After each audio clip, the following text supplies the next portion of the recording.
ای الان که چی مثلا نودات میشن استوری میخوای ارث من در بیاد دختر با پیج دوستات پیجمو چک کنی دیگه مهم نیست چی میگه پشتم بد بچ دیگه سنت نیم عمرن حرفت کجایی با کینی تخمم شد یا با تل تو برد بالا پشتم خدشه چرا هی میگی پشتم بد ای دیگه نی بی تو وایبم داک خانم استوری گذاشته هایدم با سر تو بود تو رگاشون کارت رفت ولی تاش تو دادی قلبو با کار تک چاک کلان دیگه نمیبینی آنلاینم باید مینتال کی کارمان بود الان بهتره بدون تو حال ملشه این موزیکم فکر کن که کارماش بود بیب اونا بهت میگم به چی بعد بهش قلبم فروختی به چی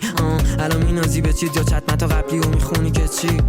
دیگه نرم کشش هر کار کردم بیام به چشش دیگه نمیدم کشش وا کن دکمتو بیای به چشش تقصیر خودمه نزدم تو رود که تهش واسادی اون شب تو رو بهت گفتم خط قرمزام دوست جنس مخالف دور دروغ نه بگو پر میکنه جامو کدوم ها کی سر شدی خوش و سوزون تو بگو اولویت بودم کدوم بار چی داری بگی بجو سکوت کجا بگی بشین نباشم دروغا تو بگی به کی پرسید کیه این بگو بشی یکی که یه رو قلبشو گرفتم به کی